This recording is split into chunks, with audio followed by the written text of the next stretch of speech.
sit back and relax and let's get down to it. It's gonna be a hell of a fight. We got a great night of football tonight.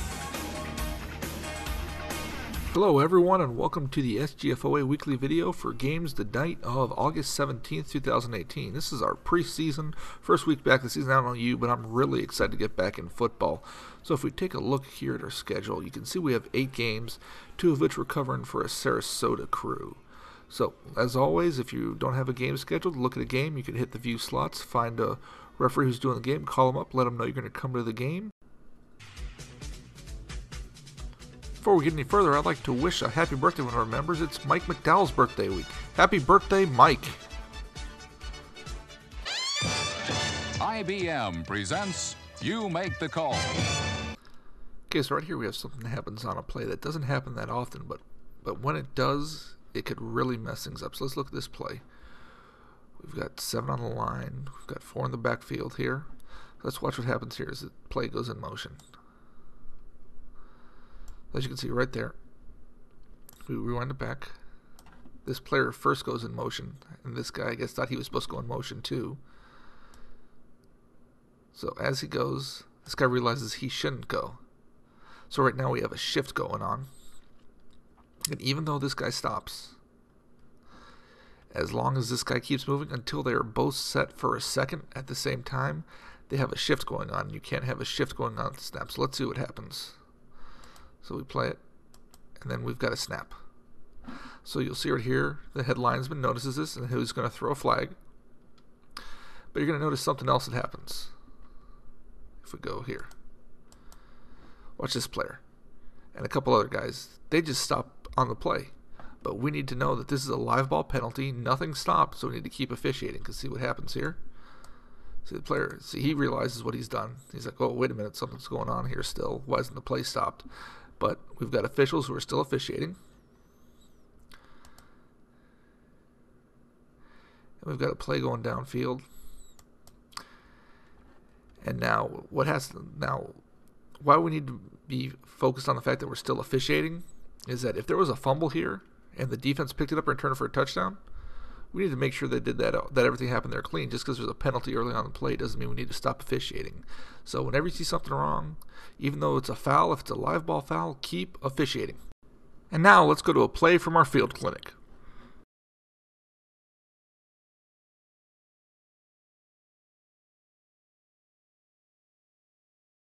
Let's take a look at this play. Here we have a team that traditionally will try to use a lot of aggressive shifts to draw people offline. So let's see what happens on this play. See, we're coming up, we're in the line, we start motion, and then we've got a player who runs across the line of scrimmage. Fortunately, this is a situation where, if we go back and look at it, this guy started off almost 6 to 7 yards off the line of scrimmage. Anything these guys are doing back here isn't going to make him cross the line of scrimmage. So this is a guy who just got something wrong. So even though you can have aggressive, which even in this case, if you look at the guy who goes in motion, it's not even that bad a motion where he doesn't bounce forward and simulate action. But for a guy to come, from 7 yards off the line of scrimmage into the backfield for the play, that's obviously no fault of the offense in their motioning. So right here, some of you may have seen this on Huddle, but this is a list of some trick plays that happened last year. Now, most of them probably shouldn't have gone off. So we're going to look through, I think there's 5 of them. We're going to look through them and see things that we can look for maybe this upcoming season that we can nip in the bud before they actually really get to us. So let's start the video here. Okay, this first play, it's a kickoff.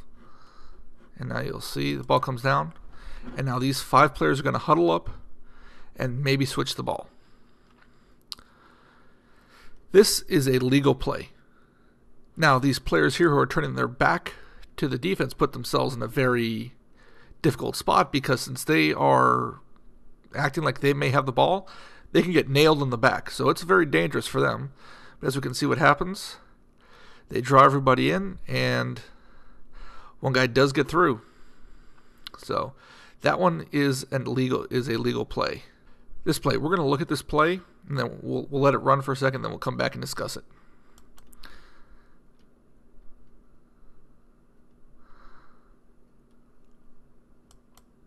Now, we've seen this play, mostly on the pop level, many, many times where they've tried to run this.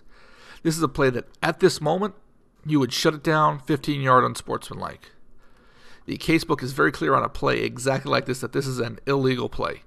That while deception is a part of football, trying to use the rules to put your opponent at a deficiency is not within the bounds of the game. So let's look back at it again. So now, we would not stop this until the ball is snapped, because the last thing you want to do is, let's say there is something going wrong, and then you stop the play there, and then everyone's losing it. But once the ball is snapped, you had a foul before the snap that we had to wait till it was basically a foul at the snap. It was like a false start of unsportsmanlike conduct on the offending team, the offense. So now we're running this play. This is the same type of thing with, oh, there's something wrong. We're missing the T. But this one is doubly wrong. There should be more done. So let's say you didn't stop it because they're trying to, deceive the defense. But if we look at what happens on this play, we're running, and you can see this guy's coming in motion here. And now everyone's looking back at the sideline, back at the sideline, back at the sideline. He takes the snap. Now, we have an illegal formation because you have 1, 2, 3, 4, 5, maybe 6 guys who are on the line of scrimmage who aren't facing their goal line or their opponent's goal line. This is an illegal formation in addition to being an illegal play for the deception. So as you can see, he gets it because no one's doing anything. He scores. But this should have been stopped at the snap again on a deception on sportsmanlike conduct penalty, in addition to his illegal formation because everyone wasn't meeting the qualifications for a lineman. Now, this last play for me falls into the realm of, this isn't a trick play. This is a dumb play that worked out. Now, if we just watch this, the quarterback just turned around and threw the ball over his head. He wasn't looking. Just throws the ball over his head. You can see right there. He's looking completely this way. Now, there's nothing in the rule book about not throwing the ball. The direction of the ball is forward, so it's a legal forward pass. It's just, he can't see over there, so who knows what's going to happen. Alright, so that ends our first week of videos. Hope you enjoyed it. If you have any questions, let me know. Or referees, if you see a play in your game that you'd like to have added to this video, please share it with me on Huddle and let me know what you'd like to add. Additionally, I'd like you guys to take a look at the SGFOA's answer to Game of Thrones, A Timely Murder, which is attached with this video. Please, if you enjoy that video, share it with all your friends. It's a good way to get out the word about our organization to see what we're doing. Maybe get us a couple new members.